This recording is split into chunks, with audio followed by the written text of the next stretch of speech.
News at 4 o'clock, ABC 10 News at 5 starts right now. A home gutted by a raging fire in the middle of the night. Investigators, they have been on scene all day. What we have learned about the two young people who died inside.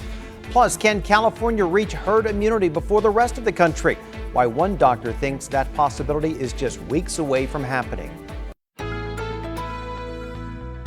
ABC 10 News at 5 starts now. A devastating scene unfolding in Chula Vista. This is what is left of a two-story home after flames ripped through it overnight. This evening, investigators still trying to piece together the moments that led to the inferno. Good evening. I'm Kimberly Hunt. And I'm Steve Atkinson. A woman escaped from the fire, but two children could not be saved, including a kindergartner. As our ABC 10 News reporter Mimi Alcala shows us, it has been an emotional day for the neighborhood. Fire investigators have been on the scene throughout the day trying to figure out what caused this fire to start. The house behind me is destroyed, and sadly, those two little boys did not make it out alive. Friends and neighbors have been coming here, leaving flowers, balloons, and candles throughout the day. And I do want to warn our viewers that some of the footage and details in this story are graphic. It was terrible, just absolutely terrible. Never seen anything like it before. After midnight, neighbors Joan and Roland Fiedler woke up to the sounds of screams in a house at the end of their cul-de-sac on Coralwood Court in Chula Vista in flames. There was flames on the top of the house. The fire just went from like underneath and just went right up out the windows. It was like unbelievable.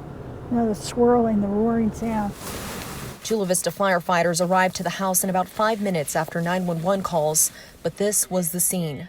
Sadly, two boys did not make it out of the home alive. Their father, seen here with injuries, was taken to UCSD's burn center. I guess he went in to help and they got burned. Fire officials say a woman in the home made it out without any injuries. Neighbors and her mother tell me she was the girlfriend of the father and also renting him a space in the house. Investigators were on scene throughout the day trying to determine the cause of the fire and where it started. The children's names have not been released, but La Mesa Spring Valley Schools superintendent released a statement saying in part, "Today we learned that one of the children who died in a Chula Vista house fire early Thursday morning was a kindergarten student at Avondale Elementary School in Spring Valley. We are all deeply saddened by this heartbreaking news. This is a truly devastating time and a terrible loss for our Avondale school community." Mimi Alcala, ABC 10 News. Just heartbreaking. Counselors will be available at the school to help students deal with this loss. The school is asking parents to encourage their kids to speak with a counselor or trusted adult. And now to the latest on the coronavirus. Vaccine demand is no longer an issue for San Diego County. More than 3 million doses have been administered so far, with plenty of vaccine supply still available. County officials say they're now focused on making vaccines even more accessible. They're extending hours at centers in Oceanside, Chula Vista, and El Cajon through 8 p.m. They're also partnering with local businesses and adding more mobile locations. Although our case rate is down this week, Supervisor Nathan Fletcher says we will likely stay in the orange tier. I'm not optimistic that we're going to descend below the orange tier before June 15th. It would take 2 consecutive weeks of metrics in the yellow tier, and we have a little ways to go. But throughout the duration. And here are the latest numbers on coronavirus in San Diego County. 226 new cases reported today, bringing our total to 277,323. And there were no new deaths. That number remains at 3,716. California could reach herd immunity by June 15th. That is according to doctors at UCSF. Governor Gavin Newsom announced plans last month to fully reopen the state by that date. Doctors expect that he will be able to do that in 6 weeks when immunity levels overpower the spread of COVID-19. And then he's going to have to open up more without masks. And all of that will show us as we mingle that the cases aren't going up when you have enough of the population being immune. San Diego County leaders say their goal is to get 2 million residents vaccinated, and that's about 75% of those eligible. Right now, nearly 1.2 million San Diegans, or 60%, are fully vaccinated. New research from a team of San Diego scientists is helping explain why the coronavirus can cause complications all across your body. Our ABC 10 News anchor Derek Stahl is going in depth on how it reveals new secrets about the virus's famous spikes. We often think of COVID-19 as a lung disease, but from the start of the pandemic, doctors have noticed patients with strange symptoms, from brain damage to swollen toes to heart complications and kidney failure. Now, new research from the Salk Institute is helping explain why from the cellular level. The virus actually attacks what's called the vascular endothelial cells. Professor Uri Manor and his colleagues documented how the coronavirus attacks the cells lining blood vessels. And those blood vessels are the critical link, says Dr. Christian Ramers, who was not involved with the study. You have blood vessels all throughout your body. Every organ in your body needs to be fed with arterial blood, and then venous blood drains away from that. So something that actually attacks the vascular bed attacks the entire body head to toe. Scientists have known for a while that the coronavirus's distinctive spike proteins allow it to enter cells. But the Salk researchers found the spikes also do something else. They discovered it by building a kind of artificial virus. We created what's called a pseudovirus, which is basically something that looks like a virus in that it has a surface with the proteins on the surface. The approach let them figure out the impact of just the spikes alone. And they realized the spikes don't just unlock cells, they also damage them. The take home from this research, I think, confirms what clinicians have been seeing throughout the pandemic, which is that this is not your ordinary respiratory virus. One way to think about it is that this virus is just coated in kryptonite. The researchers showed that when the spikes attach to a part of the cell, it eventually leads to damage in the cell's power source, called mitochondria. They're a major signaling hub of the cell that's involved in inflammation and aging and telling the cells when to die and when to live. Professor Manor says mitochondria damage can lead to a lot of long-term effects, and he wonders if that damage could be contributing to long-haul COVID. Either way, he says the study could help researchers start screening for new treatments.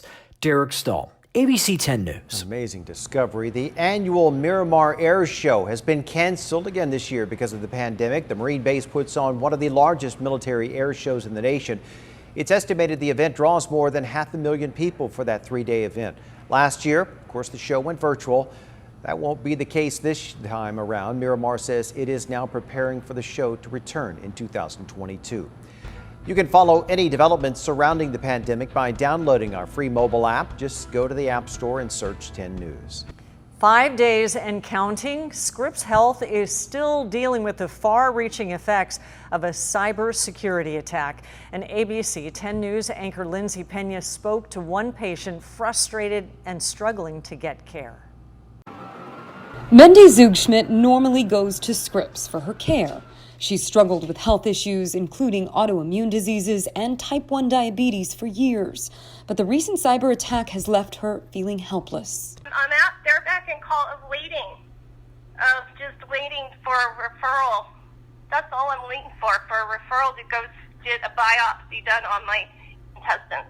She says she was told to seek care somewhere else, but can't even get her records. She said, we have absolutely no way of doing it. I cannot pull up any paperwork. In the days since a network outage was first detected Saturday, Scripps has only said it was malware that caused the cybersecurity issue. As a result, a large portion of its network remains offline, which has led to appointments being canceled and treatments being delayed. My main concern is just getting in before something major happens. I mean, for all I know, I could have cancer in my stomach. The California Department of Public Health said via a statement that it is monitoring the situation at Scripps and will, quote, work with our local, state, and federal partners as necessary to verify patient safety measures are in place and are followed. At this point, there's no definite date for when the system could be back online, but Scripps says it's working with technical teams around the clock. In the meantime, patients like Mendy simply want to know more. When you have autoimmune conditions and cancer and all kinds of stuff going on, they really need to communicate with somebody to tell them what in the world's going on and where should we go to get care. Lindsay Pena, ABC 10 News. ABC 10 News did reach out to Scripps again for more information, but we have yet to receive a response. The boat captain charged in a smuggling wreck that killed 3 people off the coast of Point Loma made his first court appearance this afternoon. Antonio Hurtado is a U.S. citizen. He's accused of trying to smuggle 32 people into the U.S. on Sunday. A woman and 2 men, all Mexican nationals, died. More than 24 others were rushed to the hospital. Court documents say the victims paid between $15,000 and $18,000 to be smuggled into the country. Hurtado is also accused of assaulting an agent while he was being taken into custody. A dangerous high-speed chase came to an end in National City this afternoon. It all started about 11 when police tried to pull over the driver of a BMW and he took off. The driver and his passenger made it to Highway 54 near Rio Drive, where they crashed into another car. That driver is okay, but the crash didn't slow the other 2 down.